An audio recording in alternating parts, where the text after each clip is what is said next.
আসসালামু আলাইকুম, সবাই কেমন আছেন? আশা করছি সবাই সুস্থ আছেন, ভালো আছেন। আলহামদুলিল্লাহ আমরাও ভালো আছি। কিন্তু কিভাবেই বা এত ভালো থাকা যায় বলেন? দেশের যে পরিস্থিতি যে ইটা চলছে, দেখেন সব জায়গায়, মানে এখন তো সব জায়গায় বাংলাদেশ জুড়েই কত ছাত্রছাত্রীর জীবন চলে গেল।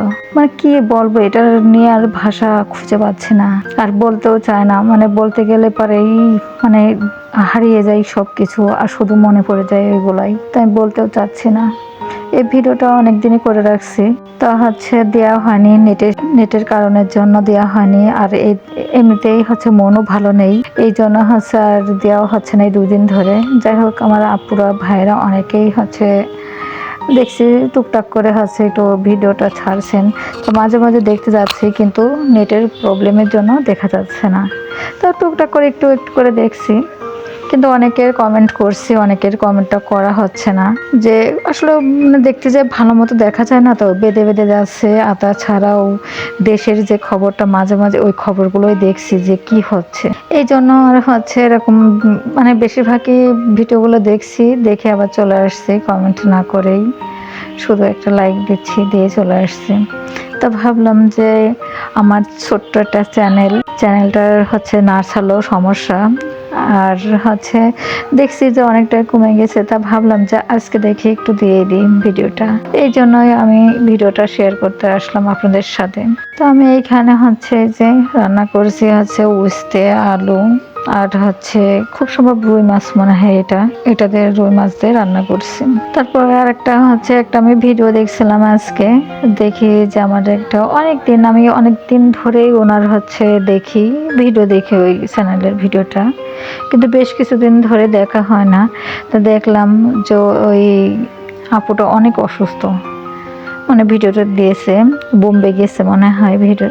তা হচ্ছে দেখলাম যে হচ্ছে ওনার নাকি টিউমার হয়েছে ব্রেস্টে, তো অপারেশন করবে, ওই যে এখানে গেছে। তো অনেকটা মানে খারাপ লাগছিল যে আসলে মানুষের জীবন কি, কার কোন সময় কি হয় কেউ বলতে পারে না।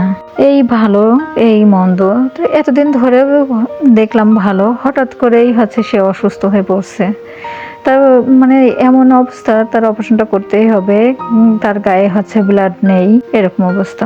তারপর দেশের কি অবস্থা, সব মিলায়ে এমনিতে মনটা ভালো নেই বেশি একটা।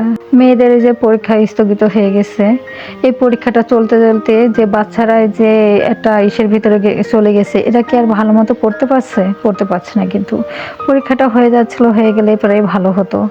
এই যে পরীক্ষাটা যে বন্ধ হয়ে গেল, যে আগের মতো যে পড়ছিল সেভাবে কি পড়তে পারছে না। পরীক্ষাটা এখন স্থগিত হয়ে গেছে ঠিক আছে, কিন্তু অ্যাডমিশনের সময় তো হচ্ছে পিছাবে না অ্যাডমিশনটা, তাই না? এদিকে তো সময় কম পাচ্ছে এরা, অ্যাডমিশনের সময়টা কিন্তু কম পাচ্ছে। অ্যাডমিশন ঠিক সময় কিন্তু নিয়ে নেবে, এই জন্য বাচ্চাদের উপরে চাপটা বেশি পড়ে যাবে। তখন কি দিয়ে কি হয়ে যাচ্ছে বুঝতেই পারছি না। যাই হোক, আমি এই যে উস্তা তরকারিটা কিন্তু আমার রান্না হয়ে গেছে আপনাদের সাথে কথা বলতে বলতে। আর আমি এইখানে যে ডালটা আবার হচ্ছে মানে প্রেশার কুকারে সিদ্ধ করলাম, সিদ্ধ করে তারপরে হচ্ছে আমি কিন্তু এই রাইস কুকারে হচ্ছে আমি এই ডালটা বলক দিয়ে নিচ্ছি, মানে পানিটা দিয়ে বলক দিয়ে নিলাম।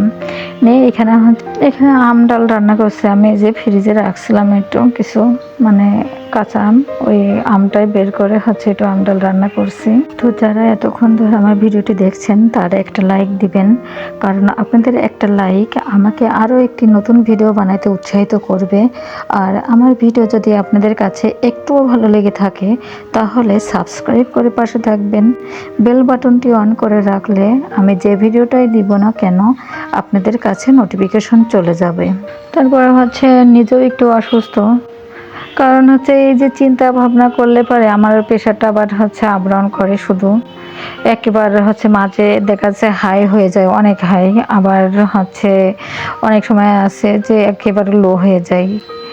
মানে এটাও কি জন্য সেটাও বুঝতে পারি না, যে এটাও কি জন্য হয়, একটাই থাক তা না, দুই রকমে চলে যায়। তারপরে যে আপনাদের ভাই আবার হচ্ছে কয়দিন তো হচ্ছে কারফিউর জন্য হচ্ছে গ্রামে যাইতে পারেনি। তারপরে যে গেছিল, যাই হচ্ছে এই কচুর শাকটা নিয়ে আসছে। তা আমি এবার ভাবলাম একটু কচুর শাকটা হচ্ছে একটু ঘন্ট করি। তো এই কচু শাকটা এই যে ঘন্ট করছি, এখানে ঝাল পেঁয়াজ রসুন দিয়ে পরিমাণ মতো পানি হলুদ লবণ দিয়ে আমি এখানে হচ্ছে যে এটা হচ্ছে সিদ্ধ করে নিচ্ছি। এই কচু শাকটা কিন্তু খাইতে খুব ভালো লাগে। আমার ছোট মেয়ে বেশি পছন্দ, মানে দুইটা মেয়ে অনেক পছন্দ করে এই যে শাক ঘন্টটা বা ভাজিটা, এগুলো খুব পছন্দ করে, আমিও খুব পছন্দ করি শাক। তারপরে এই কচু শাকটা যদি হচ্ছে দেশি লেবু, যেটা হচ্ছে কাগজি লেবু বলে যেটা, সেটাতে যদি একটু খাওয়া হয় তাহলে আমার কাছে খুবই ভালো লাগে। তো আমি কিন্তু এটা হচ্ছে মানে মাঝে মাঝে যখনই গ্রামে যাই তখন কিন্তু আমি নিয়ে এসে এটা হচ্ছে মানে একটু ঘন্ট করি বা ভাজি করি, করে এটা খাওয়া হয়। আর আমি এখানে যে বাগার দেওয়ার সময় আমি এখানে পেঁয়াজ রসুন দিয়ে তেলের উপর দিয়ে মানে ব্রাউন কালারটা করলাম, করে নিয়ে তারপরে কচু শাকটা ঢেলে দিলাম। ঢেলে দিয়ে তারপরে এর মধ্যে কিন্তু আমি একটু হচ্ছে চাউলের গুঁড়া দিয়েছি। চাউলের গুঁড়া দিয়ে একটু এরকম নাড়চে করলে একদম আটার মতো হয়ে যায়, বেশ ভালো লাগে এটা। পরে নামাজ কালাম পরে তারপরে একটু মানে বিকালের দিকে হাঁটতে বের হয়েছিলাম আমি আর বড় মেয়ে। তো ওইখান থেকে একটু দোকানে গিয়েছি, তা আলুটা আমার শেষ হয়ে গেছে, কিছু আলু কিনলাম। তারপরে কিছু কিছু এমনিতে একটু মানে যেগুলো একটু বাজার মানে মনে পড়ছে যেগুলো, সেগুলো একটু কেনাকাটা করলাম, করে তারপরে বাসাতে চলে আসলাম। তারপর হচ্ছে মেয়ের হচ্ছে যে ফাইল হচ্ছে ফেটে গেছিল, মানে পড়ে যে এটা ফেটে গেছে, ফাইলটা পড়ে যে ফেটে গেছিল, তার ফাইলটাও আবার নিয়ে আসছে এর সাথে। আর আমার চুলায় কিন্তু হচ্ছে অটো সিস্টেমের, মানে এমনিতেই ধরে যায় এরকম ছিল, কিন্তু এখন তো ওই যে চুলাটা বাস্ট হয়ে যাওয়ার পরে এখন হচ্ছে দিতে ভয় পাই, এই জন্য মেজ দিয়েই বা গ্যাস লাইটার এটা দিয়েই হচ্ছে ধরানো হয়। তো আমি এবার এক বক্স মেজ নিয়ে এসে রাখলাম মেজটা। আর এই যে মেয়ের জন্য এটা নিয়ে আসছি নেইল, এগুলো নিয়ে এসে রাখছি, কারণ হচ্ছে সবসময়ের জন্য হচ্ছে মানে নাস্তাটা বানানো হচ্ছে না। তো ভাবলাম এগুলো নিয়ে যাই, যাতে মাঝে মাঝে হচ্ছে দিয়ে এটা মানে মেয়ে গোছ করে খাবে যখন ক্ষুধা পাবে তাই। আর একটু রাত জেগে পরে তো দেখাচ্ছে এগুলো নিয়ে এসে রাখলে যখন মন চাবে বা এটি করলে পারে এগুলো হচ্ছে দিয়ে একটু খাইতে পারে, এই জন্য নিয়ে এসে রাখছি। আর এই চকসটা খাইতেও আবার বেশি পছন্দ করে, এই জন্য আমি চকসটা কিনে রেখে দিই, যে যখন ইচ্ছা হয় তখন হচ্ছে খেয়ে নিয়ে একটু হাঁটাহাঁটি করলে আবার একটু পড়লো, এরকমই। আমি এবার কেটে সেই জারটার ভিতরে রেখে দিলাম। জারটা 2 দিন ধরে একটু খালি পড়ে আছে, কিছুই ছিল না।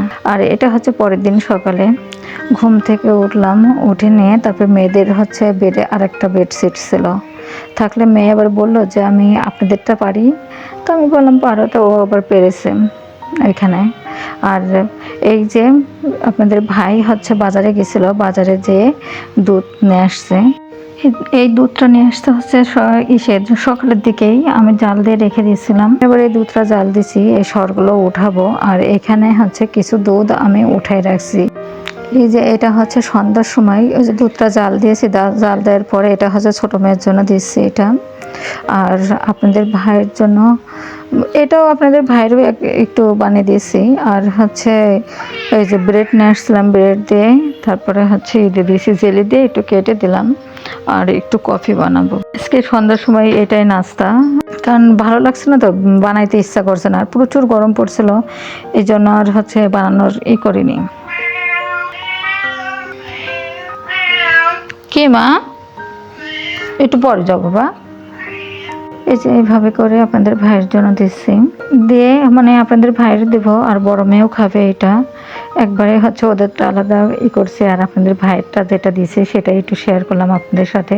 এই যে আমগুলো কাটছিলাম, এই আমগুলো হচ্ছে আমি তো রাজশাহী থেকে নিয়ে আসছিলো, ওই যে পাঠিয়েছিল একবার, তো ওইগুলো ফোড়াই যাওয়ার পরে কিন্তু আবার আমার হচ্ছে আবার রাজশাহী থেকে আবার আসছে। তো ওই আমগুলো ওই যে কেটে দিয়েছি, আমগুলো কিন্তু অনেক ভালো ছিল। আর প্রথম যেগুলো নিয়ে আসছিল সেগুলো কিন্তু একটু পোকা পোকা মতো হয়ে গেছিলো, এই জন্য হচ্ছে আবার পরে যে বলার পরে আমার আবার হচ্ছে পাঠিয়েছে এই আমগুলো। তো এই আমগুলো কিন্তু অনেক অনেক ভালো। এবার এই আমগুলো একটা পোকা পাইছি, তাছাড়া একটা পোকা পাইনি। কিন্তু কিছুদিন আগে ওই আমগুলো প্রথমবার যে আমগুলো পাঠিয়েছে ওই আমগুলো অনেক পোকা ছিল। যাই হোক, এতক্ষণ যারা আমার ভিডিওটি দেখছেন তাদেরকে অসংখ্য অসংখ্য ধন্যবাদ। আসসালামু আলাইকুম, আল্লাহ হাফেজ।